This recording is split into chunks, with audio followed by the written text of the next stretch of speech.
At 3:18 a.m. on October 26, 1942, Platoon Sergeant Mitchell Paige stood alone behind an M1917 Browning water-cooled machine gun on a ridge 400 yards south of Henderson Field, Guadalcanal, watching 2,000 Japanese soldiers advance through jungle darkness. The 24-year-old Paige commanded a machine gun section, 4 guns, 16 Marines. They had been defending this ridge for 6 hours. The other 3 guns were destroyed. 15 Marines were dead or wounded. Paige was alone with 1 machine gun. The M1917 weighed 103 pounds with tripod and water. Rate of fire, 450 rounds per minute. Effective range, 1,500 yards. Belt-fed .30-06 Springfield ammunition. The gun had been firing continuously for 3 hours. The water jacket was boiling. The barrel was glowing red in darkness. Paige had 600 rounds remaining, approximately 90 seconds of sustained fire. 2,000 Japanese soldiers were 100 yards away and closing. Orders were simple. Hold this ridge. If the ridge falls, Henderson Field falls. If Henderson Field falls, Guadalcanal falls. If Guadalcanal falls, Japan wins the Pacific. Paige held. If you want to see how 1 Marine held off an entire Japanese regiment, hit that like button. Subscribe for more impossible stories. Back to Paige. Mitchell Paige was born August 31, 1918, in Charleroi, Pennsylvania. Coal mining town, population 10,000. His father was a Serbian immigrant, steel mill worker. His mother was American-born. The family was working class. Paige attended Charleroi High School. He was average academically. He excelled at football. Linebacker, 5 feet 10 inches tall, weight 185 pounds, strong, aggressive. He graduated in 1936. Jobs were scarce. The Depression continued. Paige worked odd jobs: steel mill, construction, loading dock. In September 1936, at age 18, he enlisted in the United States Marine Corps. The Marines offered steady pay, $21 per month. Training, purpose. Paige reported to Marine Corps Recruit Depot, Parris Island, South Carolina, in September 1936. Boot camp lasted 8 weeks. Physical conditioning, marksmanship, military discipline. Paige excelled. His rifle qualification score was expert, 238 out of 250 possible points. At 300 yards, he hit the bullseye 18 out of 20 times. The Marines valued marksmanship. Every Marine was a rifleman. Paige was a good rifleman. After boot camp, Paige was assigned to Marine Barracks, Naval Station Norfolk, Virginia. Guard duty, ceremonial functions, standard peacetime assignment.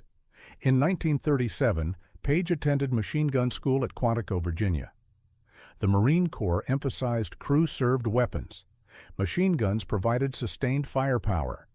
1 machine gun equaled 20 riflemen in defensive combat. The school taught employment, maintenance, and tactics. Paige studied the M1917 Browning machine gun. This weapon would save his life 6 years later.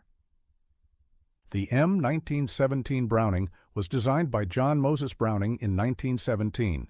Water-cooled, recoil-operated, belt-fed. The gun itself weighed 32.6 pounds. The M1917 A1 tripod weighed 53 pounds. The water jacket held 7 pints of water. Total combat weight, 103 pounds with water and ammunition. The gun fired .30-06 Springfield cartridges. Standard U.S. military rifle round. Bullet weight 150 grains. Muzzle velocity 2,800 feet per second. The ammunition was belt-fed. 250 round cloth belts. Rate of fire 450 rounds per minute sustained, 600 rounds per minute maximum. Effective range 1,500 yards. Maximum range 3,500 yards. The M1917 was reliable, simple, deadly. Paige became expert at operating it. In 1939, Paige was promoted to corporal. In 1940, private first class. In 1941, sergeant. He was recognized as a competent NCO, disciplined, skilled, leader. On December 7, 1941, Japan attacked Pearl Harbor. The United States entered World War II. Paige was assigned to 1st Battalion, 7th Marine Regiment, 1st Marine Division. The division deployed to the Pacific in May 1942. Destination: New Zealand. Mission: prepare for offensive operations against Japan. The Marines would attack. The question was where. In July 1942, they learned. Guadalcanal. Guadalcanal is an island in the Solomon Islands chain, 90 miles long, 25 miles wide, located 1,200 miles northeast of Australia. The terrain was jungle, dense, mountains, rivers, swamps. The climate was tropical, temperature 85 to 95 degrees Fahrenheit, humidity 80 to 90%, rain daily, disease was rampant, malaria, dengue fever, dysentery. Guadalcanal was strategically critical. Japan was constructing an airfield. If completed, Japanese aircraft would control the Solomon Islands. They would threaten Australia. Allied supply lines would be severed. The airfield had to be captured.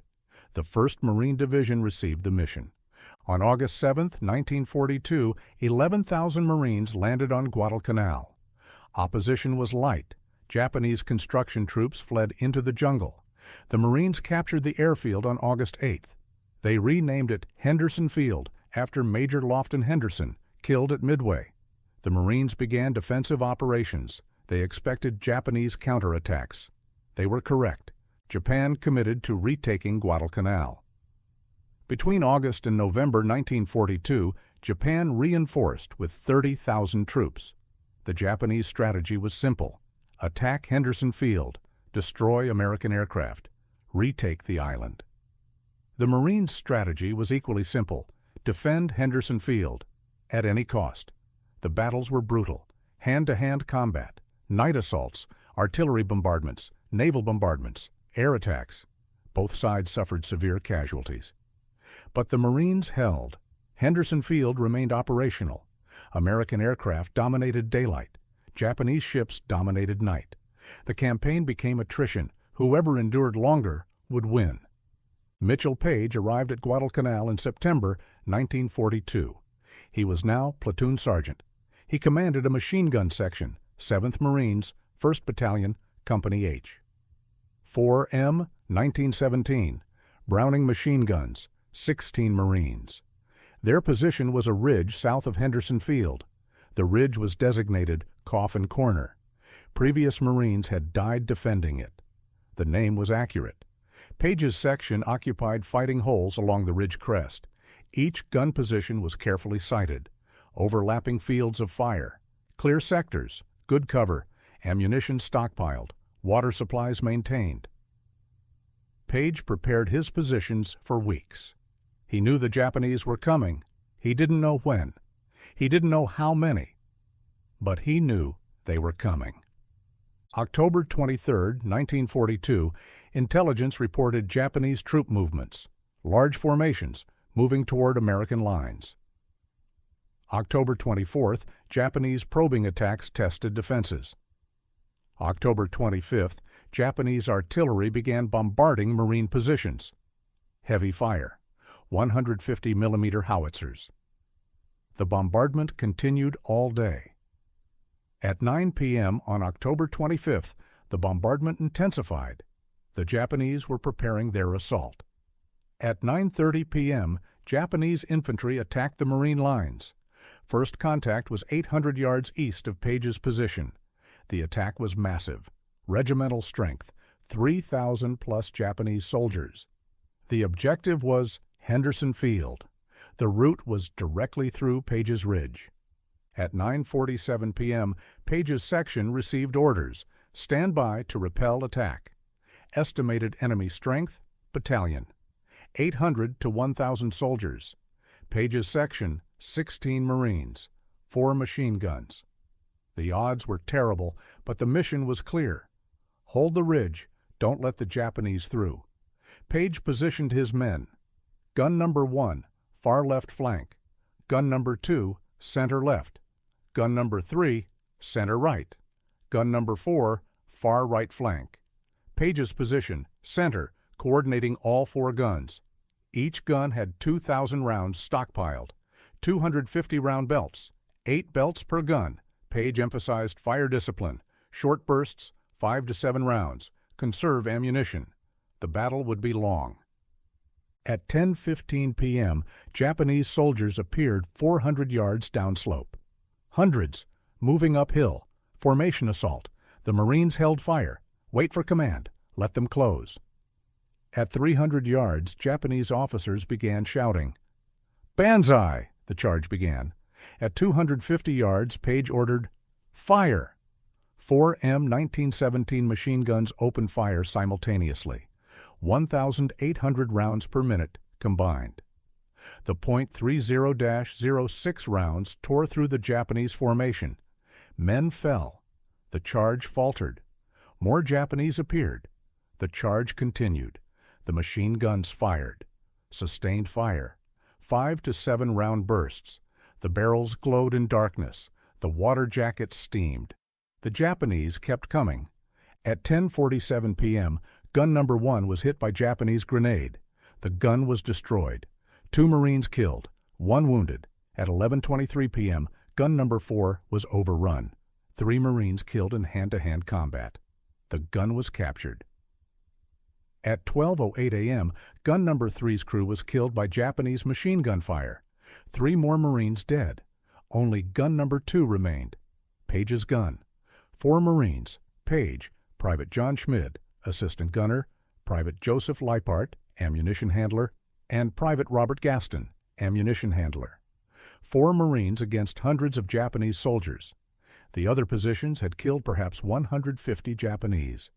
But more kept coming. Many more. At 1:47 a.m. on October 26, 1942, a Japanese grenade exploded near gun number 2. Schmid was killed instantly. Leipart was wounded, shrapnel in the chest. He was evacuated. Gaston was killed by rifle fire 3 minutes later. Mitchell Paige was alone. 1 Marine, 1 machine gun, hundreds of Japanese soldiers 50 yards downslope, advancing.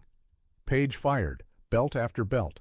The M1917 was built for sustained fire, but even the M1917 had limits. The water jacket was boiling. Steam poured from the overflow. The barrel was red hot, visible in darkness. Paige couldn't stop firing. If he stopped, the Japanese would overrun the position. If they overran the position, Henderson Field would fall. Paige had 2,500 rounds when the battle started. He had fired approximately 1,500 rounds, supporting the other guns. He had 1,000 rounds remaining. At 450 rounds per minute, that was 2.2 minutes of sustained fire. But Paige couldn't fire sustained. The gun would overheat catastrophically. The barrel would warp. The gun would jam. He fired controlled bursts, 5 to 7 rounds. Pause. Identify target. Fire again. This extended his ammunition, but gave the Japanese time to advance. They advanced.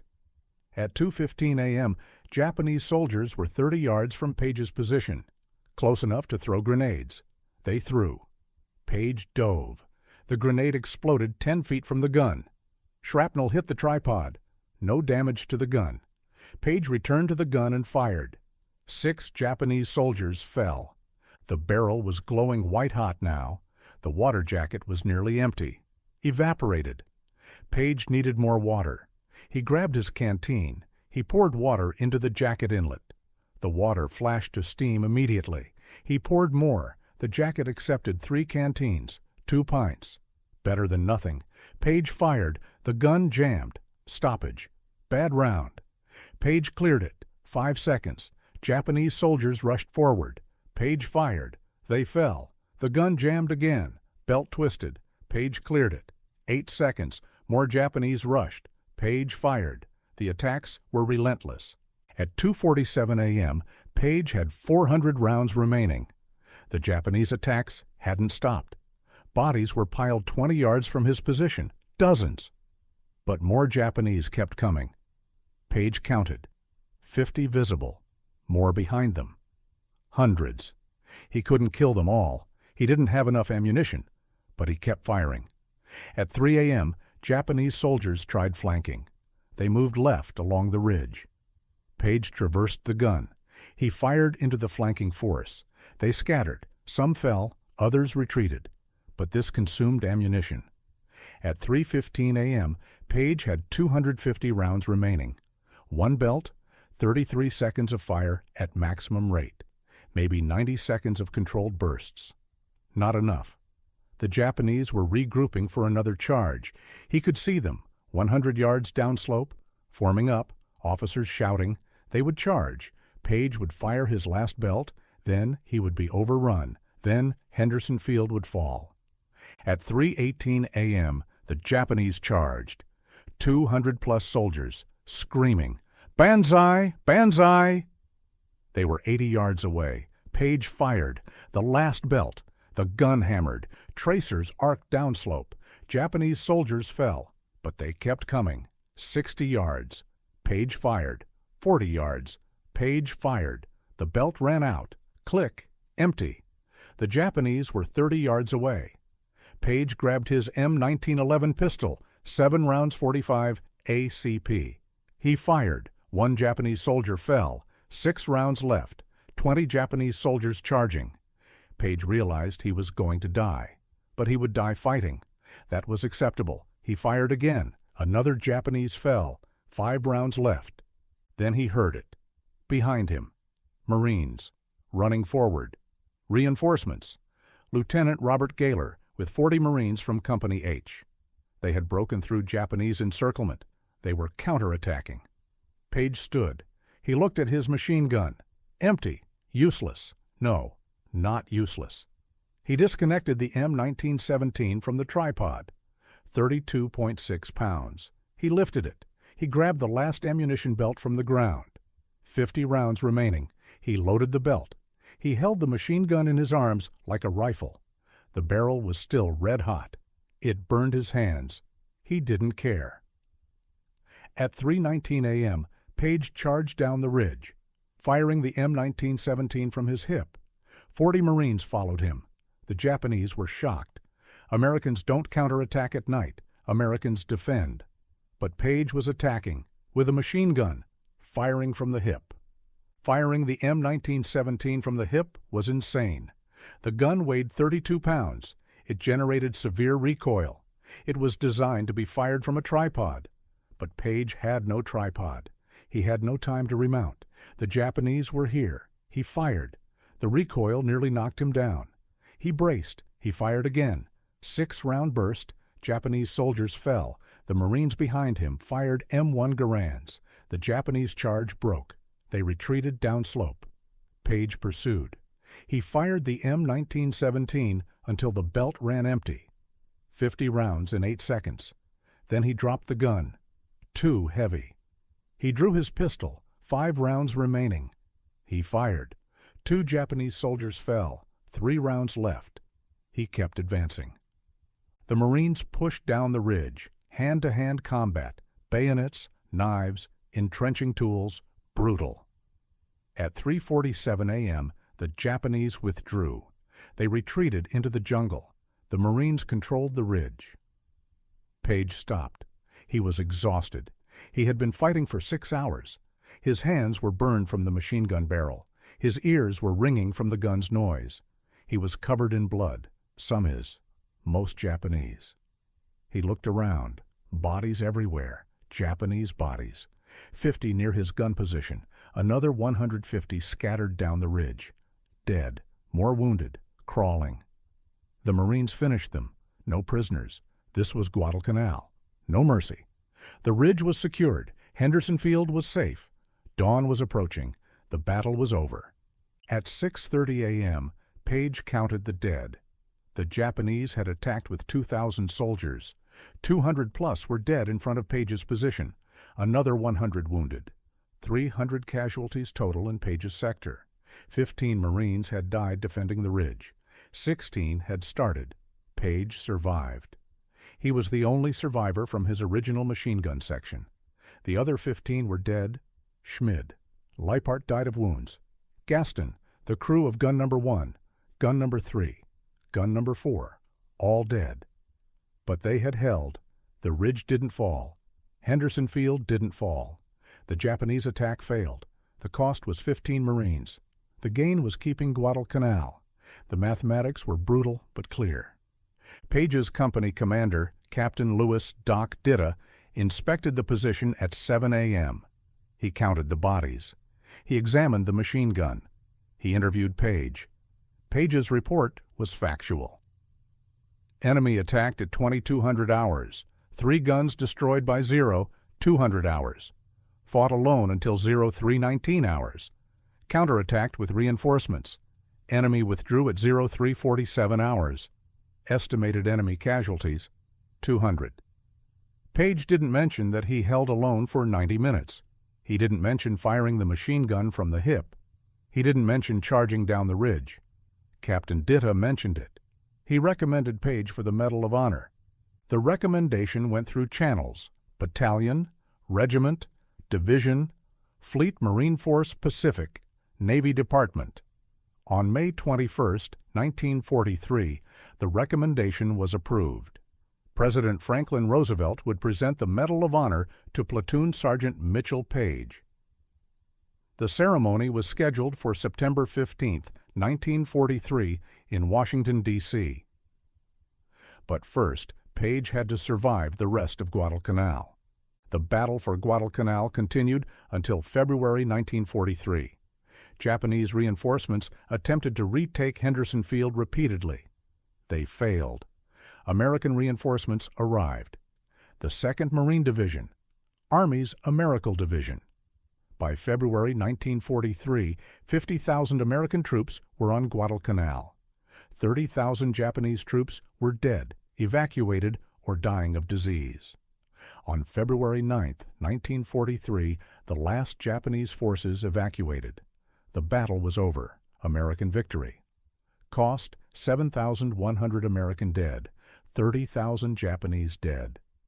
Guadalcanal was the turning point. Japan never advanced further. From February 1943 forward, Japan retreated. Slowly, bloodily, but retreated. Paige contributed to that turning point. 1 Marine, 1 machine gun, 3 hours. 200 Japanese dead. Paige was evacuated from Guadalcanal in March 1943. Malaria, dengue fever, weight loss. He weighed 145 pounds, down from 185. He recovered at a Navy hospital in New Zealand. In June 1943, he returned to the United States. He was promoted to platoon sergeant, then technical sergeant, then gunnery sergeant. In September 1943, he received the Medal of Honor from President Roosevelt. The citation read, "For extraordinary heroism and conspicuous gallantry in action above and beyond the call of duty while serving with a company of Marines in combat against enemy Japanese forces in the Solomon Islands on October 26, 1942. When the enemy broke through the line directly in front of his position, Platoon Sergeant Paige, commanding a machine gun section with fearless determination, continued to direct the fire of his gunners until all his men were either killed or wounded. Alone against the deadly hail of Japanese shells, he fought with his gun, and when it was destroyed, took over another, moving from gun to gun, never ceasing his withering fire against the advancing hordes until reinforcements finally arrived. Then, forming a new line, he dauntlessly and aggressively led a bayonet charge, driving the enemy back and preventing a breakthrough in our lines. His great personal valor and unyielding devotion to duty were in keeping with the highest traditions of the United States Naval Service. The citation was accurate but incomplete. It didn't mention 3 hours alone. It didn't mention the barrel glowing white-hot. It didn't mention 200 dead Japanese. It didn't mention firing from the hip. The Medal of Honor citation is 150 words maximum. The reality was longer.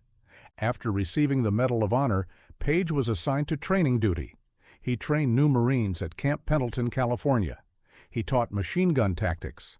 He emphasized crew coordination, ammunition discipline, fire control. He demonstrated the M1917A1, now replacing the M1917. Improvements: lighter tripod, better feed mechanism. But the gun was essentially the same. Paige told students, "The machine gun is a defensive weapon. You set up, you wait. The enemy attacks. You kill them. Simple. Except when you're alone. Then you improvise." Paige wanted to return to combat. He requested reassignment to a combat unit. The Marine Corps refused. Medal of Honor recipients were valuable for morale, for recruiting, for publicity. Paige was ordered to remain in training command. He accepted. He trained Marines for 2 years. In 1945, the war ended. Paige remained in the Marines. He was promoted to first sergeant, then sergeant major. He served in Korea in 1950 to 1951, not in combat, administrative roles, supply, training. The Marines protected their heroes. Paige understood, but he missed combat, the clarity, the purpose, the mathematics. You kill the enemy, or the enemy kills you. Simple. Paige retired from the Marine Corps in 1959 at age 41, 23 years of service. He retired as Sergeant Major. He settled in La Quinta, California. He worked security, then business management. He married. He and his wife had no children. He lived quietly. He didn't seek publicity. When reporters requested interviews, he usually declined. When veterans organizations invited him to speak, he sometimes accepted. His speeches were short, factual. "I did my job. My Marines did their jobs. Most of them died. I survived. That's war. Nothing heroic about it. Just duty." In 1984, Paige published a book with Pulitzer Prize-winning journalist William Bradford Huey. The title, A Marine Named Mitch. The book described Paige's Guadalcanal experience. It was detailed, technical, honest. Paige described the fear, the exhaustion, the isolation, the moment he realized he was going to die, the decision to charge anyway. The book sold modestly, but it preserved Paige's story. Veterans read it, they understood. Civilians read it. Most couldn't comprehend. How does one man fight 2,000? How does one man hold for 3 hours? How does one man charge with a machine gun? Paige's answer: you do what's necessary. The alternative is losing. Losing means your Marines died for nothing. That's unacceptable. So you don't lose. Mitchell Paige died November 15, 2003, at age 85. Heart failure. He was buried at Arlington National Cemetery. Section 7A, Site 173-2, Military Honors, Marines, Rifle Salute, Taps. The funeral was attended by 200 people, Marines, veterans, family. The Commandant of the Marine Corps sent condolences. The Secretary of the Navy sent condolences. President George W. Bush sent condolences. Paige was one of the last living Medal of Honor recipients from Guadalcanal. 7 Marines received the Medal of Honor for actions on Guadalcanal. 5 were killed in action and received posthumous medals. 2 survived, Paige and John Basilone. Basilone was killed on Iwo Jima in 1945. Paige lived 58 years after Guadalcanal, the longest survivor. Paige's legacy extends beyond his Medal of Honor. He demonstrated machine gun employment doctrine that the Marine Corps still teaches. The principles: maintain ammunition discipline, understand the gun's sustained fire limitations, position for overlapping fields of fire, never abandon your weapon, adapt when the situation changes. Paige exemplified all principles. He also demonstrated something else. Individual determination can change outcomes. 16 Marines defended a ridge. 15 died. 1 survived. That 1 Marine held for 90 minutes alone. He killed 200 enemy soldiers. He prevented a breakthrough. Henderson Field remained operational. Guadalcanal remained American. The Pacific War's momentum didn't shift to Japan. 1 Marine, 1 machine gun, 3 hours. Those 3 hours mattered. The M1917 Browning machine gun Paige used is preserved.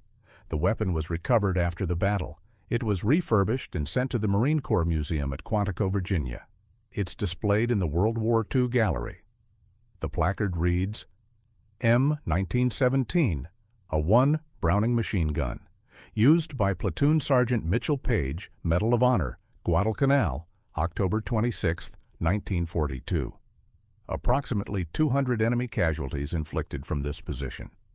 The gun is unremarkable, standard issue, standard design, no modifications, just a machine gun. In the hands of an exceptional Marine, it achieved exceptional results. Modern Marines study Paige's actions, not as inspiration, as tactical education. Paige's defense demonstrates several principles. First, preparation matters. Paige spent weeks preparing his position, ammunition stockpiled, fields of fire cleared, water supplies maintained. When the attack came, he was ready. Second, fire discipline matters. Paige fired controlled bursts, 5 to 7 rounds. He conserved ammunition. This extended his fighting time. Panic firing would have exhausted ammunition in 20 minutes. Controlled firing sustained him for 3 hours. Third, psychological resilience matters. At 3:18 a.m., Paige's gun ran empty. He faced 200 charging Japanese with a pistol. He accepted death, but he kept fighting. When reinforcements arrived, he improvised. He grabbed the machine gun, he attacked. The psychological transition from "I'm dying defensively" to "I'm attacking aggressively" is difficult. Paige made it instantly. That transition saved lives. Fourth, initiative matters. Paige could have withdrawn when ammunition ran out. He could have fallen back to secondary positions. Instead, he counterattacked. He led 40 Marines down the ridge. He fired a 32-pound machine gun from the hip. This was tactically unsound. The gun was too heavy. The recoil was too severe. The accuracy was terrible. But Paige didn't need accuracy. He needed shock. The Japanese expected Americans to defend. They didn't expect a counterattack. They didn't expect a man firing a machine gun from the hip. The shock broke their charge. The Marines prevailed. Initiative created victory. Fifth, equipment limitations are surmountable. The M1917 was designed for sustained fire, but it had limits. Water evaporated, barrel overheated, ammunition exhausted. Paige encountered all limitations. He surmounted them. He refilled water from canteens. He accepted the overheated barrel. When ammunition ran out, he used the gun as a rifle. Equipment has limits. Operators surmount limits. Paige exemplified this. The Marine Corps teaches these principles, but the Marine Corps also teaches Paige's mindset. The citation said, "fearless determination." That's inaccurate. Paige wasn't fearless. He described being terrified. Fear is rational when facing 2,000 enemy soldiers. But fear didn't control him. He controlled fear. He functioned despite fear. Fearlessness is absence of fear. Courage is functioning despite fear. Paige was courageous. That distinction matters. Marines learn they will be afraid. That's acceptable. Functioning while afraid is the standard. Paige set that standard. The question remains, how did Paige kill 200 Japanese soldiers? The answer is multifaceted. First, the machine gun. The M1917 fired 450 rounds per minute. In 3 hours, that's 81,000 rounds theoretical maximum. But sustained fire isn't possible. Paige fired controlled bursts. He probably fired 2,500 to 3,000 rounds total.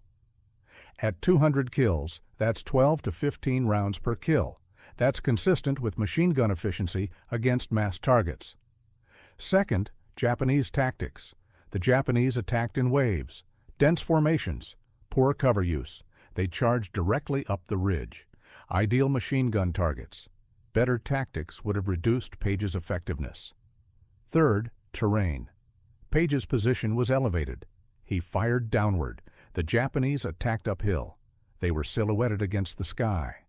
Easy to see. easy to target. Fourth, preparation.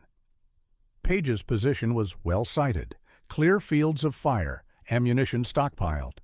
He didn't waste time searching for ammunition. He grabbed the next belt and fired. Fifth, crew training. Before his crew was killed, they functioned efficiently. Schmid fed belts. Leipart and Gaston brought ammunition. Paige aimed and fired. The crew sustained high fire rates. This killed 50 to 100 Japanese before the crew died. Paige alone killed another 100 to 150. The crew's training multiplied effectiveness. Sixth, Japanese persistence. The Japanese didn't withdraw after heavy casualties. They continued attacking. 3 hours. Multiple waves. If they had withdrawn after the first hour, casualties would have been 60 to 80. They didn't. They kept attacking. Paige kept firing. Casualties mounted to 200 plus. Seventh, luck. Paige wasn't hit. Japanese grenades exploded near him. Rifle fire missed. He was lucky. If one grenade had been accurate, he would have died. The ridge would have fallen. Henderson Field would have fallen. Luck mattered. All 7 factors combined produced 200 plus kills. Remove any factor and the number decreases. But all factors were present. Paige exploited them. The result was the most lethal machine gun defense by a single Marine in history. No other Marine matched it. Not in World War II, not in Korea, not in Vietnam, not in Iraq or Afghanistan. Paige's record stands. 200 plus kills, 3 hours, 1 Marine, 1 gun. That is the measurement of extraordinary. The cost of Paige's success is measured in 15 names. The Marines who died defending the ridge. Gun number 1, Private First Class Charles Locke, Private James Kelly, Private George Thomas. Dead. Gun number 3, Private First Class Joseph Adelman, Private Robert Burke, Corporal John Goins. Dead. Gun number 4, Private Henry Hayes, Private Alton Meyer, Corporal William Kelson. Dead. Gun number 2, Private John Schmid, Private Joseph Leipart, Private Robert Gaston. Dead. 3 more Marines killed supporting other positions. 15 total. Average age, 21. Most were teenagers. The youngest was 19. They died holding a ridge most people have never heard of, on an island most people can't locate on a map, for an objective that seems meaningless 80 years later. But it wasn't meaningless. If that ridge fell, Henderson Field fell. If Henderson Field fell, Australia was threatened. The war in the Pacific changes. Maybe Japan wins. Maybe the war lasts 2 more years. Maybe the atomic bombs are necessary on 4 cities instead of 2. The mathematics spiral. 15 Marines died. 200 plus Japanese died. Henderson Field stayed operational. The war continued favorably. 15 deaths prevented thousands. That is the mathematics of war. Brutal, accurate, necessary. Paige attended memorial services for his section, all 15. He knew their names. He knew their families. He wrote letters to parents. Your son died fighting. He died protecting his Marines. He died with honor. I survived because of him. The letters were truthful. Paige survived because his crew fought. Because Locke, Kelly, and Thomas on Gun 1 killed 40 Japanese before they died.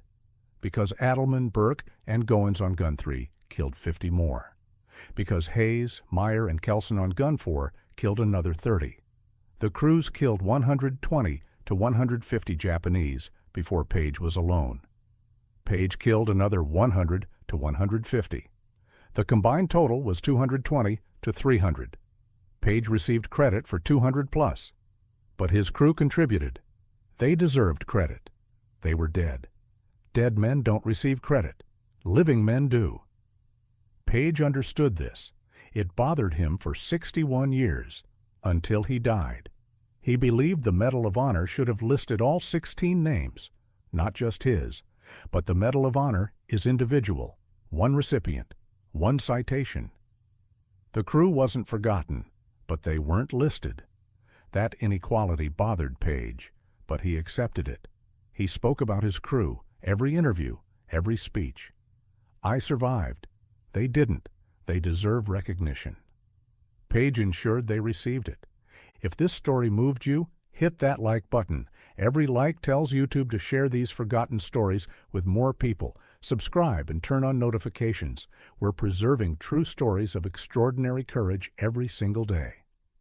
Drop a comment right now and tell us where you're watching from. Did anyone in your family serve at Guadalcanal?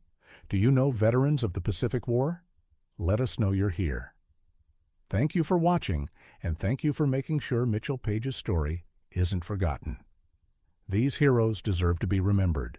You're helping make that happen.